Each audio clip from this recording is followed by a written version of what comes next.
Welcome back, everybody, into Bill's Chat. I am Josh McCarty. With me, as always, is Luca. Luca, training camp is underway. The Bills are 4 practices in. The shells were on Sunday. How you doing?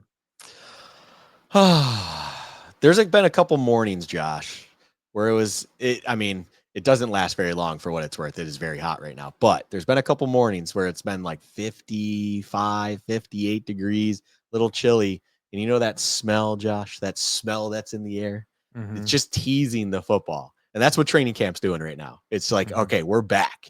This is exciting. Not really much happening, but this is exciting because we are in it. You and I are going to be going back to a weekly schedule. Spoiler alert. Like Mm, we are officially we're back back. in football. And yeah, I need those cool mornings to continue a little bit more on a regular occurrence right now. But outside of that, Josh, I'm doing fantastic because yes, we have current Bills things to discuss thanks to training camp being here and in the now. One of my favorite things to do in football season is there's a park by my house. Sunday morning, take my kids to the park, throw the ball around, like, we're all wearing, like, hoodies because it's chilly outside, you can feel the wind, but it's not uncomfortable, and you just know that you have 12 hours of football ahead of you, and we're just getting energy out, and I love it. I love that crisp autumn air, but it's not autumn, like, yet, Luca. It is July 27th when we were recording this, July 28th when it pops up everywhere where your podcast can be found, and Luca, the age-old question is, how much do you care about training camp, July and August football, and results? How much does it really matter to you at this stage of your football viewing life? Zero. Yeah. Absolutely zero. I'll give it a 1. Why? Because it just scratches the itch enough to know that real football's around the corner, and at least it's something, right? And you also care. Just you pray to the heavens, pray to the football gods that nothing happens to a player that's relevant, right? That's Yeah. the one thing that you care about. But that's not something that's happening. It's just something that you hope doesn't happen. So realistically, don't care at all. But and I feel like, as you said, age old question. This will be a question asked every year, and I will have to just remind individuals how little I truly give a shit about preseason football. Can't wait for that. That's right around the corner too. I mean, the red and blue scrimmage, preseason football, whoopity doo. The cool thing though about this year, at least with preseason football, Josh, not the Bills, but there is a preseason football game in July, a very rare feat, something that really doesn't happen or has happened in NFL history. It's the Hall of Fame game on the 31st. So that's just cool because it just feels like football will be here sooner. Yeah. Um, but no, I mean, none of this matters. Like, absolutely. That's why I laugh all the time. You see things being talked about with preseason matchups, the Hall of Fame game, all of these things. And you never hear about players being discussed in those conversations. You never hear really even about coaches too much in there. It's just about this team is facing off against this team because the uniforms will be out there on the field, but the individuals involved will not truly matter much at all for the most part. And it's really just an exercise. There are individuals that care about those games, individuals who are trying to make rosters and make a name for themselves, and more power to them. They're trying to get into this thing where games actually do matter. But overall, as a fan, as a spectator, no, it doesn't carry any weight in the sense of what is actually occurring. You just hope to make it out clean as a fan, and the health situation is all good, that when the games do start mattering, once we reach September and those nice brisk autumn days, that everything's good with the Bills, everything's good with the team, and we are rolling out the gates. Yeah, I'm with you. To me, it's all about injuries. You don't wanna be the team. It seems like every year somebody in the league loses a very important player in the middle of a training camp practice. Was it Artie Burns who went down for the Dolphins? I mean, he's not really a significant player for them, but you hate to And see Kohu. somebody. And Kohu Oh, went down. did And Kohu went down for them? Cater Kohu went down for them as well. I didn't Oh see yeah. that one. They already have the bug a little bit. Yeah, they signed a couple corners, I believe. They signed Jack Jones, ASU alum. That's a good one, yeah. Yeah, and then someone else, I believe. Oh, the former Bengal, Mike, Hill the Mike corn. Hall? No, Hill? not Hilton. Mike Hilton. Hilton, yeah, Yeah, the I was gonna say nickelback. the nickel corner. Yeah, so they signed him immediately after the Kohu injury sparked up, and it's like, oh, this might be notable. So yeah, the Dolphins are experiencing that injury bug. Josh, didn't mean to step on you, but yep. No, that's good. I mean, Rasul Douglas apparently turned down whatever offer they had to them, so he has no interest in going there. Beyond injuries, though, the only aspect of this I really care about is the stuff that the team doesn't want to tell you, but they kind of have to tell you is who's running with the ones. Like right now, Spencer Brown is nursing a back injury. Knock on wood that it's not a serious one. He's a guy that's had back injuries in his career. He's obviously excellent. The Bills could not afford to lose him. But Grable is running with the ones. That's notable to me. Balin Spector was running with the ones today when Terrell Bernard was out. And, Balin Spector is kind of like the guy that won't go away. Even though when it comes down to regular season time and a backup linebacker's need, it seems like he's never around. But beyond that, I just don't have a lot of time for, oh, so-and-so had a big time practice. Look at all the great plays that Elijah Moore or Curtis Samuel, or honestly, this year it feels like it's Keon Coleman are making in practice. And sure, is it better that Keon Coleman is performing well at training camp than if he were out there just being terrible? I suppose so. But what I will tell you, Luka, is this does cut both ways. There was a practice a couple days ago where Keon Coleman had the drop season. I just did not care. I did not care whatsoever because you don't know what drill the team is actually working on. JJ Watt went on a rant on this on Twitter that somehow we actually we replied to somebody and got a lot of likes for too. JJ Watt was like, people are actually keeping stats on training camp practices, and not that teams would be wanting to practice receivers dropping the ball, but quarterback throws an interception, right? You don't know the context of what's going on out there. That could be a 4th and 20 play where the quarterback is instructed to, whatever you do, don't take a sack, throw it up if nothing's there and see what happens. That could be a situational play, and all you see is he throws an interception to triple coverage.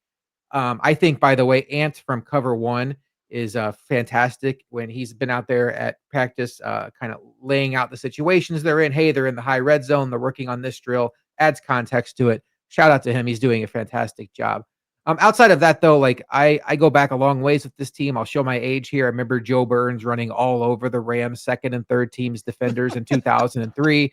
I remember Shad Williams showing out in 2004 for the Bills, running all over the Lions. There was a Brandon Riley, a Duke Williams. There was an EJ Manuel scrimmage against Pittsburgh where I was like, oh, he's light bulbs on. He's finally arrived. And then there was the Curtis Samuel hype last year, and then you want to say he was injured, fine, but it ultimately amounted to nothing. So this is not to knock on what's happening with Keon Coleman at practice. I'm glad that things seem to be going well for him, but I just won't particularly care, Luka, until the game starts. Keon Coleman is making noteworthy plays week 1 against Baltimore, week 2 against the Jets, week 3 against the Dolphins on a consistent basis. And then I will say that I'm seeing improvement from the player, not when he's out there running routes versus air or routes versus Trey White and one-on-one defensive back versus wide receiver drills. That stuff, either way, is not going to make me freak out, and it's not going to move me off of my spot. I love the point being brought up from you where context and objectives of what's being achieved on the field truly does matter. And, in this day and age, we're reading what's on X. Josh Allen's thrown an interception, or the Aaron Rodgers first pass interception, all these things. Is it fun to make fun of? Of course. Look, it's just fun to have a laugh.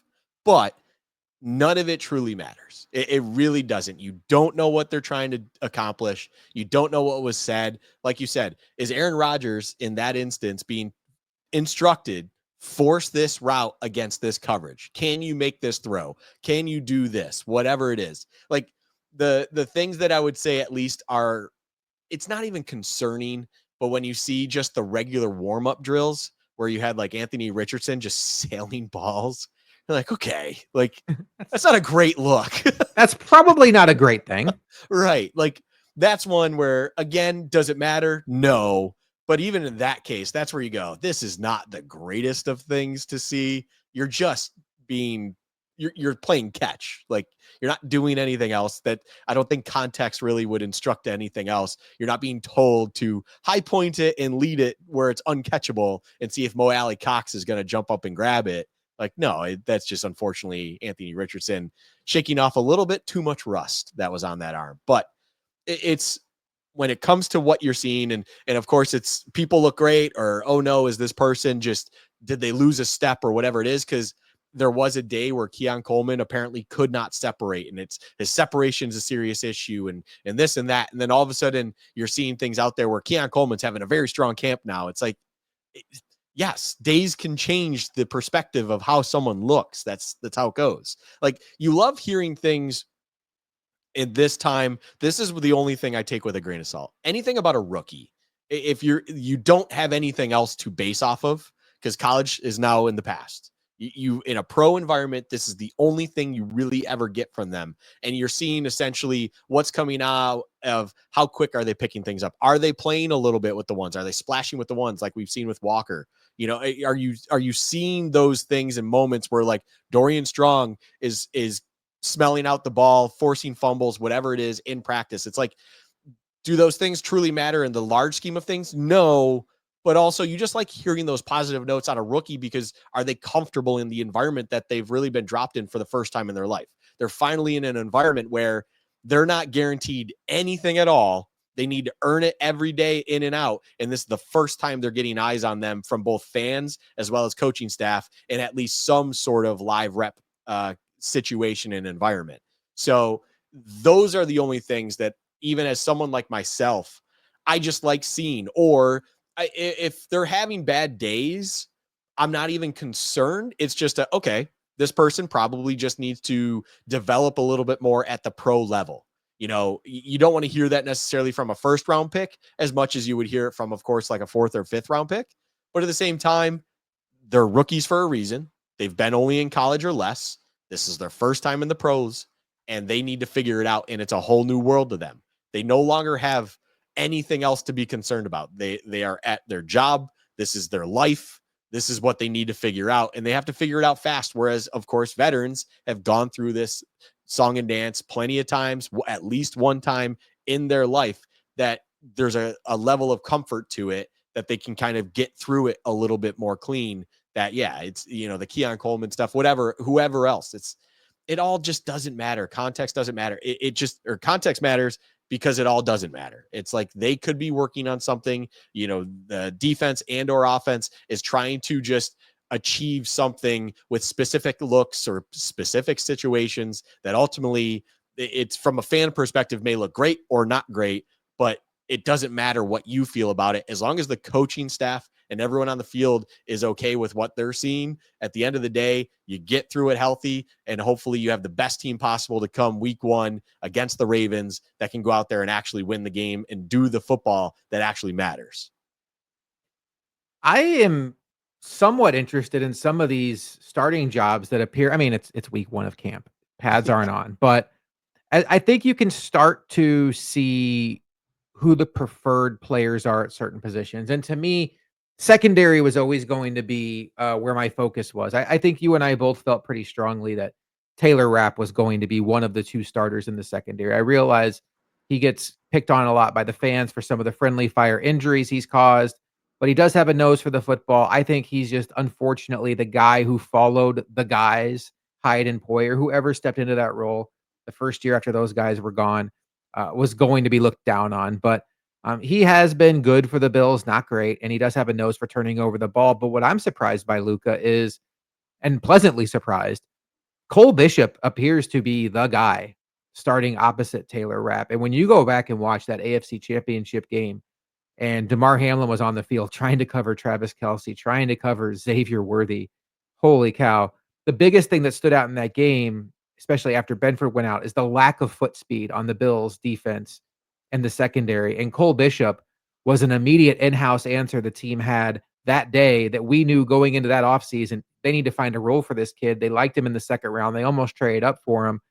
I love the fact that they're not doing the whole, well, DeMar Hamlin's the starter from last year. He's the incumbent. You got to be, no, you're the second round pick. We picked you in the draft for a reason. DeMar Hamlin went out to free agency, came back to the Bills on essentially a veteran minimum deal for a reason. He's solid depth because he knows the system. But for this defense to maximize, It's because Cole Bishop wins the job and hits his ceiling, and every rep that DeMar Hamlin takes with the starters, in my mind, is wasted experience. I am thrilled to see that Cole Bishop is getting the starting reps there. And then before I kick it back to you, cornerback one, or cornerback two opposite Benford has been probably about 60 to 70% Tre'Davious White, 30% Max Harrison, and 0% Dane Jackson. So read into that what you will. But either one of those two situations stand out to you so far. Corner naturally does, but everything you said about Cole Bishop and just the position in general, fantastic.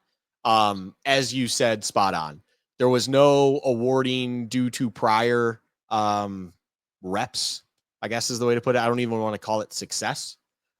Just prior reps in the organization that was not rewarding you with the starting position out the gate. It's a earn it kind of mentality. And also on top of it, they do, as you said, like the ceiling of what Cole Bishop can provide. And just what I love about it too is I don't know if this is truly what it is, right? But I'm just going to say it for what it is. This does feel like a coaching staff in front office that is very self-aware and likes to self-scout and try to learn from mistakes and or just learn how to be better. And I think in the last few years, you've noticed a trend where previously veterans were leaned on massively, rookies had a tight leash, and younger individuals had a tight leash, a very, very tight leash. And now it's kind of one where you need to give them ample opportunity and also just allow them to grow into it more, that as long as they're healthy, like you should play for the ceiling. You should play for who gives you the best chance at being an impact player. And then on top of it, recognize, this is where I think they're also recognizing themselves, recognize that they've had great success with guys who their rookie season may have not looked well, but all of a sudden, magically, year two, they've really picked up on things thanks to their coaching, probably in part, right? You have Terrell Bernard, you have Dorian Williams, who both had, I mean, Terrell Bernard's was a massive leap. Dorian Williams was a more reputable, expected jump, we'll call it, from this guy really looks a little clueless and reckless to, okay, at least he knows how to be a downfield linebacker right now, a great tackler, which he already was, but he's starting to, things are slowing down for him. So he has, or I should say the Bills have a track record of having a rookie that might be a little bit out of their depths. And clearly this defense might be a little bit difficult to understand at first, but all of a sudden after a true offseason, if they worked on it, put in the time in order to make things happen, they will succeed year two. And Cole Bishop can easily continue that trend and hopefully project upwards. Going back to the corner position real quick, and kind of the one that I'm definitely, of course, more eyes on, the Trey White getting majority of ones, I will say, surprises me from a month ago. But if I just sit here and think about it, there's good things coming about Trey White. I'm going to start with positives and try to feel okay about this. There's good things coming out about Trey White and his health and how he feels out there and his availability and how he believes he can still be at least a good portion of what he used to be, even though what we've seen of recent that last season was not good at all. But at the same time, that is one where the competition is a proven at his peak back in his day all-pro corner in this exact environment versus the rookie who needs to figure out both the NFL level of speed and everything, plus what this team does on defense and what we're asking him to do and things like that. And that's just a lot to handle. So from there, it's an earn it mentality. It's like, we have this guy who we're comfortable with, and hopefully his health is great and it will work out. And at this moment in time, with shells on, and it's not meaningful football by any stretch of the imagination, we're going to put him out there. But if you can pick this up and you can figure this out, Hairston, this is your position to win if you truly can go get it. But that's an uphill battle for him, being a rookie with a lot on his plate. Hopefully he can make that work. That would be great for obviously the Bills, for us as fans, everything like that. But I don't think it should be overly surprising or even over any. I mean, again, we keep saying the same crap when it comes to none of this is concerning. But ultimately, it's like, you can kind of understand where the thought process is on at least doing that early on, and then just seeing how it progresses from here. Once pads get on, once you start getting into a little bit of live reps, both in preseason games and a joint practice, whatever it is, see how it actually works out from there. But it's, that will be the position that will have my attention more so, to see if anything shifts, if it becomes a true 50-50 split. Maybe we even see a complete flip in that, where all of a sudden Hairston is going to get some more live bullets and get 70-30 splits, whatever it is. I will be very much intrigued just by what the usage looks like at that CB2 spot opposite of Benford. I think defensive back in general is going to be one of the most fascinating positions to track, not only on the top end, but on the bottom end, because we talk about the fact, like, yeah, Taron Johnson will be a starter. Christian Benford will be a starter. One of Tre'Davious White or Maxwell Harrison will be a starter. Rapp and Bishop look locked in. But then you start going down the depth. You've talked a little bit about Dorian Strong. I mean, he's a day 3 pick, but the way he is right now, the number 1 punt gunner, that tells you he's going to make this team. He's got some first team reps out there. Hancock, the kid they drafted out of Ohio State, they're working him in at slot corner, working him in at safety. He's playing special teams. That for sure feels like a guy they have plans for. You have Cam Lewis, who I think people have been trying to make go away for the last few years, ever since that Justin Jefferson play on him. And all he's done is continue to be one of the most versatile defensive backs on this roster. And he's playing well. He right now is running second team nickelback behind Taron Johnson. And then I look at some guys like Daquan Hardy, who we thought was going to make the roster last year because of how he played at corner, just ended up losing out the spot because Brandon Codrington shined as a kick returner. And I think you start to look at some of this stuff, and I haven't even mentioned Dane Jackson, who I think at this point is very lost in the shuffle and is destined for the practice squad, which it seems like a luxury to have him on the practice squad ready to step in if need be in a system he's very familiar with. Jamarcus Ingram continues to make plays. Right off the bat, Luka, I have 2 theories here. One, the cross training of Hancock. We already know what Cam Lewis brings to the table. I think we're setting ourselves up for a late August, early September edition of Hard Knocks where DeMar Hamlin gets cut. And that is going to be one of the all-time Hard Knocks clips. I don't see why that wouldn't happen. 2, I don't know that Brandon Codrington's going to make this roster. And I know he was good last year as a kick returner. But they even tried to work him in on defense today, which good luck. I mean, we saw a little bit of that last year, and whoa, like you Alec see Pierce. you see why they called you see why they called him a kick returner on the depth chart. Yeah. But you don't have to look much further, Luka, than what the Bills even did in the playoffs, where Codrington was hurt in the Bronco game, and they had Shakir return punts, and I think it was Johnson and Davis return kicks. By the time that the Ravens game rolled around, Codrington wasn't on the injury report. He was a healthy scratch. It's like a light bulb went off in McDermott and Bean's brain. Like, wait a minute. How impactful is a kick returner, punt returner when I could have an extra roster spot for like a player that actually does something? And they did again in the AFC Championship game. I don't think Codrington makes this team. Maybe they keep him around in the practice squad. Just if it looks like it's going to be a particularly windy day in Buffalo and they want some extra insurance out there, like how they used to make Micah Hyde like the designated windy day punt returner. Yeah. I don't know. But I really think with some of the depth they have at cornerback, Corey Couch is another guy that, people may have even forgotten about, but he played well last year. I think the Bills are going to have a lot of tough decisions on the back end of this defensive back depth chart. And it's just hard for me to see them being like, let's cut another guy and make sure we keep the guy that's only a kick returner. You're going 2 years in a row calling your shot with the DeMar Hamlin thing. That's the interesting thing I took away from that point, first and foremost. That might make me a sick individual. It's a valid thing to bring up, though. I think I do. It's not something you're doing just for the sake of doing it. I think that conversation is valid, and I believe the overall conversation you're bringing up here is also one that it's one that I love to make fun of. So I look at this conversation, and me, myself, and I, this is how I look at it. I go, boy, this is that depth conversation that X just eats up alive, and everyone wants to pick a side, we'll call it. Pick the three guys that they fall in love with, and it will be an endless debate on who should have actually made the squad and who shouldn't have had. And those are going to be the guys who are the first men out or the last ones in, and it's setting up for that.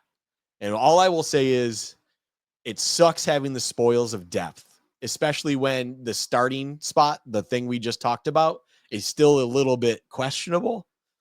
So we're talking about, a bunch of depth corners, which there's a promising individuals, and they're all valid things you brought up about every one of those players.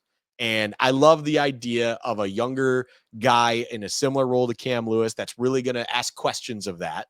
Is Cam Lewis still the guy right now for the roster? And are we going to try to have this younger draft pick just progress and or risk him being exposed to other teams on a practice squad?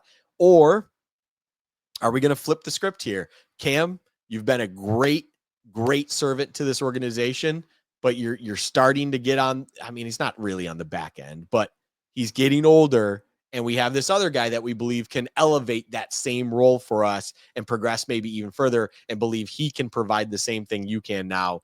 Thank you so much for your service. We will bring you back to the practice squad if you're still available, but feel free to find another team. There's going to be probably those conversations. Being that DeMar Hamlin could be one of the ones out, I think is going back to it, and not to make a joke of you just trying to call your shot for 2 years in a row here. I do think that's an interesting one. I think what I just brought up between Hancock and Cam Lewis, that's another one. Dorian Strong does feel like that guy who is pretty set because he is an individual who is a primary gunner, but then also can provide you with outside corner play and other things if needed. And then I am rooting for Daquan Hardy to make this squad as the returner and also just provide legitimate emergency corner reps if needed, out, not the Codrington, like it's a body out there. That's great. It's a warm body. But as soon as even, 47 million year old Joe Flacco looks over there, goes, oh yeah, I could just throw it against him. I have no idea who that number and name is. Like, yeah, it might as well it shouldn't have even had a nameplate on it. That's all right. We're throwing it over there. I watched Bill's film all week and I don't remember this guy at all. When that happens, that's not great. Now, that could also happen for Hardy, but at least I would have the confidence of being like, well, let's see what he has, because he knows how to play boundary corner. He knows how to do that at some level. I think there needs to be an emphasis on that, and I think that's how these individuals should be making the roster. Having a return specialist only that you just loosely call a corner is a thing of the past for this roster. You need the dollars and cents to stretch. That's it, like, to turn this a little bit differently. You need those players at the bottom end of your roster to fill a multitude of roles, because you have to stretch those pennies throughout the roster. You've paid a lot of high-end money now for a lot of individuals. Those are the guys who have a singular job on your team. Now you have to really stretch those pennies at the bottom of your roster to fill a lot of different roles whenever they are needed. And I think you have an adequate amount in this defensive back world, like you're bringing up on the back end, that it will be difficult decisions overall. But I think that's ultimately the mindset that should be there, because all of those individuals as well are young, hungry individuals who can probably do those things at a very high level that we need them to be in case of emergency. So that's where my head's at when it comes to this back end secondary conversation. It's what's the best way to stretch the pennies to make it work the best, not only for this year, Josh, but for years to come. And a lot of these training camp conversations are so inconsequential. I mean, we will spend time on this show talking about, who's going to be the fourth tackle, or who's going to be like the second or third, or not second or third, the fourth tight end on the roster. There are some backup positions, though, that are very important. Like, I think Grable and Vandermark have a real battle on their hands for tackle 3, and that tackle 3 is a very important role. The way that the Bills rotate their defensive linemen, even if TJ Sanders isn't a starter behind Daquan Jones and Ed Oliver, TJ Sanders is a guy that could be very important. Dwayne Carter is a rookie from last year that seems to have some real strong competition on his hands with Walker coming in, who's done some things, albeit without pads on.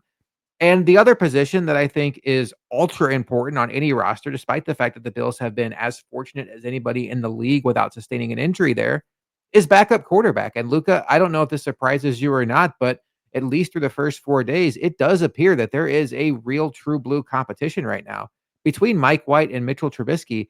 And I welcome that with open arms because I think Mitchell Trubisky at this point is way more name than game. Yes, he's a former top 5 pick. Yes, he's a former playoff starting quarterback. I guess he won the Nickelodeon MVP in a game he lost. He sure did. But and we talked about he brings some mobility to the table, but you've just seen too many years when he got some spot starts in Pittsburgh where just could not move the ball consistently. And I think Mike White showed some flashes with the Jets. I don't think that the Bills necessarily have the best backup situation in the league, but I think it's very conceivable that by the end of this thing, the Bills decide that Mike White is their guy. And Trubisky, if you want to stay on the practice squad, more power to you, but you're taking a pay cut to do so. You know what I've kind of loosely called this backup quarterback battle, Josh? It's the red helmet battle. Why do I call it the red helmet battle? Because one of these two quarterbacks who win that job will be the individual wearing that red helmet this season. Because if we're in week 18 and we're seeing Josh Allen wear that helmet for more than one snap, something went really wrong this season. That's how I view this battle. So, yes, these backups are in the red helmet battle.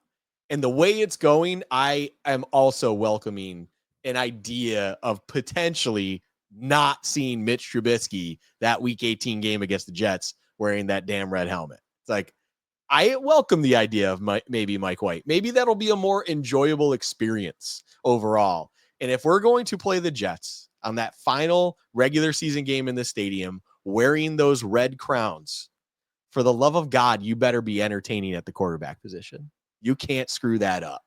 And I feel like, unfortunately, Mitch Trubisky is destined to, pardon my language, fuck that up. So if Mike White can at least prove something for us and do something for us, because Josh, let's remind everyone all the way at the back of the class. We don't want to see these backup quarterbacks. This position should not matter at all. Like, what are we doing if it matters? So ultimately, the joke of this battle truly is, who do we get to enjoy week 18 wearing a red helmet? That is what we're doing here.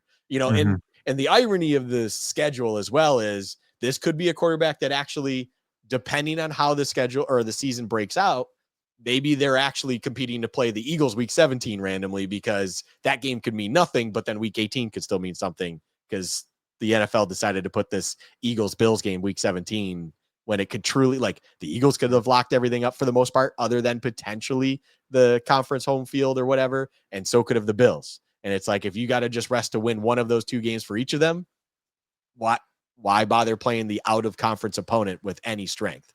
Very odd move. But anyways, most likely the red helmet battle will be this backup quarterback position. And that's why I've coined it that way. And I personally love what I'm hearing about Mike White, in the sense of, I just welcome something different, because Mitch Trubisky, if you need to get out of, let's just call it, get out of a game because Allen knocked his hand and it's like, oh, we're up 14 or whatever, just get through the snaps where you're not going to cost us 10 minutes in the fourth quarter. Like, Mike White probably can deliver, it feels like in my eyes, than Trubisky, because you say he's more name than game. I mean, you talk about him being a top 5 pick, and obviously as years have progressed, we understand that is not due to who he is an individual, but more so the organization that made him that top 5 pick. And also the fact that he got to a playoff game, multiple playoff games. No, a playoff game. I don't know. It doesn't matter. The Bears kept losing anyways. So the fact that he even got to any level of success was not due to his shoulders. And I don't mean to be harsh to Mitch, but ultimately there's a reason he's just been a career backup since.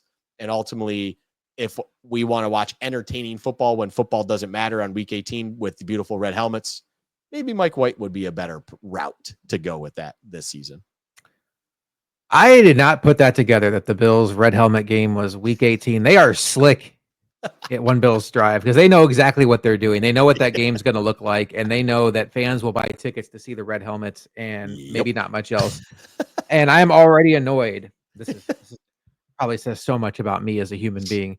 I'm already annoyed at what I project the conversation is going to be like that week when the Bills have everything wrapped up and some guy calls into WGR says, "I go back to the rock pile. And I remember the very first game at this stadium. It's still the Ralph to me, fellas. It's still Rich Stadium to me.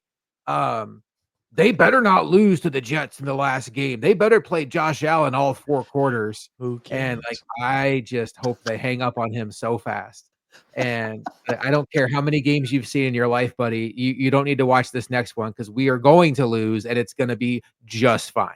But I'm see, look, I'm arguing with somebody that doesn't even exist, Luca. I had You this shit. can't lose in the same helmet that Doug Flutie, Jim Kelly, all these legends wore. It's like, who Hey, cares? Todd Collins wore it too, and guess what? We're gonna go do our best Todd Collins Yeah. impression right now. How did that Bills Jags playoff game go? Oh yeah. Whoops. Yeah. Yeah. Okay. So I want to talk about the rookie class kind of quickly here because we talked about Harrison. He's still kind of feeling his way. I think the door is still very wide open for him. I have not heard anything yet that makes me discouraged or encouraged. I like that he's running with the ones. I really do think for him at this point in time, it's going to be similar to what we saw with Kyrie Elam and Christian Benford when they were rookies. How well do you understand the Bills defense? Because it is a true NFL style defense where even when they play man coverage, it is match zone where you're not really playing true man coverage. So it's going to be interesting to see how he handles that. You've been hearing some rave reviews, Luca, on some of the day 3 picks. Deion Walker, again, shells on today, pads not even on yet. But this is a guy that had the draft happened a year earlier, Walker would have gotten first round consideration, but he had a back injury at Kentucky, really had bad tape last year, and he fell all the way to day 3, looked lazy at times on tape, didn't play to his size.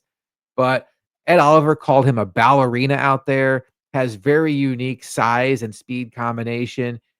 This to me is the absolute blueprint of what teams should do on day 3 of the draft is take a swing, a home run kind of swing on a player that could ultimately be a starter for you in a high end one. And if he ends up being nothing, oh well, it's a 4th round pick. I love the fact that the Bills took a swing here.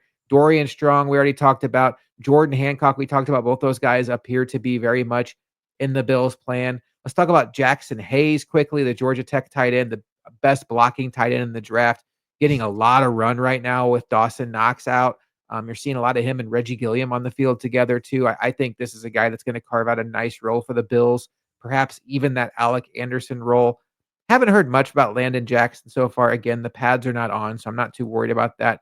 TJ Sanders, look, I'm not going to be a hypocrite. I'm not going to be like, well, I'm not going to get excited about training camp stuff, but oh, TJ Sanders is living in the backfield. Don't really care. Pads aren't on, but I'm a big TJ Sanders guy. I'm excited to see what he can bring. Overall, Luca, it's 4 days. Pads aren't on yet. Any thoughts on this rookie class that we haven't gotten into yet? No, the only thoughts are you really haven't seen any negative things on the rookie class. For example, when Kyrie Elam came in, you were hearing about the grabbiness right out the gate. Like you heard he was getting in these battles with Diggs, and I felt like the media and anyone on X was doing a great job trying to mitigate the negative talk about it and just kind of looked at it as competitive, whatever. But when you really looked at what was being said, it was just, hey, he's still very handsy, something that was known about him coming out of the draft and everything like that. And it just, you were hearing those, shows flashes, but there's this, so on and so forth. You're really not seeing that too much with this class. For whatever it's worth, it is what it is. But overall, yeah, the Dalen Walker thing, if you even go and listen back to our reaction to the draft, I think I was lesser of a fan of that pick than the general consensus, we'll call it. I am happy to see all of the positive things. And, it seems like he's recovering from this back injury that it's kind of getting him sooner than expected. It sounds like he's looking great early on. Again, context matters, no pads, so on and so forth. Like, these aren't meaningful reps beyond just them trying to figure out the NFL as a whole and this Bills organization. But I love just hearing positive things on the class, because it's going to just validate everything about the thought process and the plan when it came to defensive heavy, taking swings like a Dayon Walker on day 3, because the size and intangibles that he has kind of are there, that as long as the other stuff figures itself out and his footwork is truly something that is going to be a true asset for an individual of his size and everything like that at the next level, like, that's great, because that's how you build the true foundation of everything in this team, especially at the defensive line. A clear, sour, just disgusting point to this team where the failures have inevitably come up every season. It's like the defensive line has let us down and the secondary just wasn't fast and good enough. Like, those are the things we have heard time and time again. And it's like, finally a big swing and big moves were made, and we're not hearing like, still not sure about so-and-so, still not sure about this, haven't really seen him with the ones, blah, blah. Like, you're not hearing, those aren't necessarily negative things. Those are just, slower progression rookies, whatever it is. You're hearing positive things for this class. And that's a great sign. That tells you that the scouting department, that tells you being at the highest level, everyone has isolated and located these individuals specifically for a reason, for a plan. And that plan is taking place even early on in training camp, that you're seeing these glimpses of success, we'll call them, that it's an overall positive, and that's a great thing. They're not meaningful snaps when it comes to actually things that matter on Sundays, at least this season, as of right now. But hopefully these are just the first stepping stones, Josh, in order to lead into them even being impactful players this season, and also for multiple seasons throughout their rookie contracts. And hopefully a lot of these guys can get to those second contracts that this team loves handing out in-house. So it's all good in the first 4 days. Let's see how the next 7 go. And you hit on the 2 position groups, defensive back and defensive line. I mean, it's larger than just position groups, but the Bills certainly took an aggressive approach this offseason, drafting 3 defensive backs, drafting 3 defensive linemen. Their first 4 picks were either defensive back or defensive linemen. They went out and signed Joey Bosa. They went out and signed Tre'Davious White and Dane Jackson. They signed Larry Ogunjobi and Michael Hoyt. So this is a team that recognized that. And at this point in time, with the amount of resources they've thrown at that defense, if they have another into their season where the Chiefs bring in a patchwork offensive line and the Bills cannot expose it with their defensive line, or they bring in a ho-hum receiver group and the Bills cannot run with them like we saw last year, it will be time for Brandon Beane to answer some questions on his player personnel selections. Let's talk about wide receivers as we wrap up this show, Luka. News today, more on the depth side. Tyrell Shavers limped off the field. It sounds like maybe it's not a serious injury, but we'll have to wait and see there. Caden Prather is the Bills' 7th round pick. He also got injured today, had a noticeable limp, did not come back on the field. Right now, it does feel like, based on training camp reports, that the big 3 receivers for the Bills are Khalil Shakir, who got the big contract extension this offseason, Joshua Palmer, who got the contract from the Bills this offseason, and for his credit, has shown up well so far in training camp. And then Keon Coleman. And then beyond that, you're looking at Elijah Moore and Curtis Samuel kind of rounding out the 5 guys who will play. And then that 6th wide receiver spot really is an inactive spot unless it's somebody that's going to be their primary kick returner. But you're talking about guys like Caden Prather and Tyrell Shavers and guys like that. Any surprise in the fact that Curtis Samuel and Elijah Moore to this point, Luka, are not more in the big 3 conversation, or is this kind of how you expected it to go? No, this is pretty much how I expected it. What I will just add to that just briefly is, I believe it was Josh's appearance on One Bills Live, where something about how have the early days been going, so on and so forth, all of this. And It was some appearance. I want to say it was one Bills Live. Anyways, when he was talking about the receiving group, what I thought was interesting was he was obviously just discussing just as a team, the philosophy, all of this. And multiple times in that conversation, Curtis's name was said first. And I thought that was very interesting because from an outsider, you and I look at it and it's like Curtis Samuel is he was not impactful at all last season for the most part. And really the unknown potential of Elijah Moore is more intriguing, for instance, than Curtis Samuel, only because we have some sort of history with that and it wasn't great. But it clearly, to me, feels like there's something internally with Allen. Maybe even it's something as an offensive philosophy as a whole, where there is something more with Curtis Samuel that meets the eye, or at least what we understood him to be as of last season's success or lack thereof with Curtis Samuel. That gives me promise that at least there's an idea of trying to utilize something that feels like wasn't utilized enough last season. And if that provides you something else that will ultimately help you more, that's great. So between Curtis Samuel being name dropped a little bit more recently, or at least at the lead of everything, and then Elijah Moore still just Elijah Moore, I think they're both destined for the roster. But at the same time, those are different guys than the first three we're talking about. Khalil Shakir's the guy. Mm-hmm. And then the other two are just quality outside receivers that it does feel like they fill a role. And then Elijah Moore, Curtis Samuel, and anyone else kind of just fill more of the offensive weapon role, where it's just they can be used in a multitude of areas. They don't need to be those fixed guys. And if for whatever reason we had to shift things around, they could fill the holes that are needed to be filled. Gabe Davis was on Kay Adams' show this week, and she asked him about a return to Buffalo. And I will say, when I watched it back, he kind of smirked, and it looked like maybe he wanted to say he didn't want to go back, but he gave the, if this is the best spot for me, obviously playing with Josh Allen would be great, yada, yada, yada. Is that a situation where you would even kick the tires on him, or do you feel like, even as underwhelming as this group is to some, that Gabe Davis probably doesn't offer much more of an upgrade? Man, I think there's something there. I have a question when it comes to Gabe Davis's willingness to want to still be here or want to come back here, more from a personal level than it would be a football level. And Mhm. I think the tail end of Gabe Davis in Buffalo, there were just too many moments that left probably a sour taste in his mouth, that ultimately he, it's not like I know him personally. We don't know him personally or anything like that. But he seems like a kind of guy that it's like, people don't forget.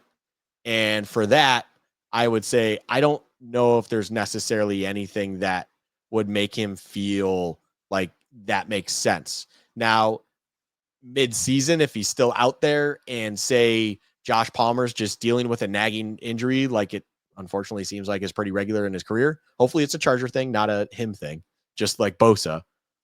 Which Right. also, side note, love that Bosa even acknowledged that. It's like needed to change the scenery, especially with the way things were going with the Chargers, constantly injured. And it's like he even acknowledged it's like maybe there's just something in the water out there. Mike Williams went there and retired before the season started. Yeah, I that's mean, right. that was wild. That was interesting. Goes back, retires. No, but if something happens like that and Gabe Davis is still around, absolutely. Like, and I bet you in mid-season and stuff like that, it's like, hey, Gabe, we'll give you this kind of like prorated contract. This is what it is. Come back, be a big slot for us again. Be that outside guy again for fill the hole. Let's see if we can go get that ring like we haven't been able to in the past with you on the roster. Like that kind of mentality, and I think that could speak a lot bigger and better for him than what it would feel like coming in at camp and everyone's like, remember when you used to be the big dog, the number 2, and now you're fighting for a roster spot. Like, I don't think that would probably be good for him as a person. And I don't think that would be, I wouldn't even enjoy seeing that kind of talk or anything like that from anyone on Twitter or X. Like, that's not what Gabe Davis needs to be remembered as, Bills wise. And ultimately, I just think there's personal things that are going to hold that up from a preseason standpoint. But if something were to come up in the regular season and he's still out there, absolutely. I think that would make total sense in the world. I would love to see that because the understanding Josh Allen, understanding the offense, understanding everything he would need to, that doesn't grow on trees out there. And he is obviously shown that at his peak, he can be a very effective player in this offense with Josh Allen. And it's like, if you have that asset just sitting there on the streets, ready to go if needed, that's a pretty powerful thing. Yeah. I don't hate the idea. I like what you said, though. I think it makes more sense if the Bills were to get a rash of injuries. Right now, bringing him in to compete with third team reps with Elijah Moore and Tyrell Shavers, that doesn't feel like something that he would necessarily want to be a part of. All right, Luca. Well, we are 4 training camp practices in. Hard Knocks is going to be starting up here in August. The Bills' first preseason game is less than 2 weeks away. I will be in attendance for that, Yeah. taking my daughter to the stadium for her first and only time to see it before. I live in St. Louis, by the way, so it's not like I'm just a terrible father. For the first and only time before they tear it down. I'm excited about that. Excited to see Jackson Dart and Abdul Carter, who sounds like, based on some of our Giants fan friends, is already going to be a Hall of Famer. Um, Gotta love it. Gotta love this time of year, Luca. Any final thoughts before we get out of here? No, I'm so excited for football to be here though. Then Mhm. in fake football that's really around the corner, I'll just suffer through it like the rest of us here. And then, next thing you know, we'll be previewing Ravens Bills. We'll have the opener, Eagles Cowboys, on Thursday night. And, it'll feel, I mean, November's around the corner, and we know life wise, once November hits, Josh, it'll be a whole new experience as we're talking about, big time football and stuff. That's all we'll be talking about. That's all will be in my brain. That's it. It'll be all football, looking forward to playoffs, all that kind of stuff. And we'll be craving this preseason time. It'll feel like yesterday. And we'll forget everything that happened in the preseason.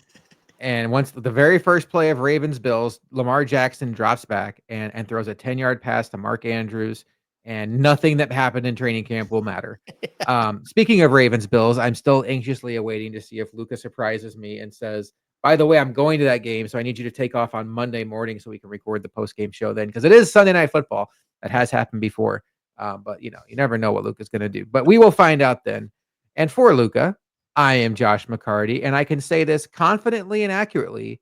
We will see you next week on Bills Chat. The season is here. We are here every week, and we'll be back next week with another edition of Training Camp Buffalo Bills style.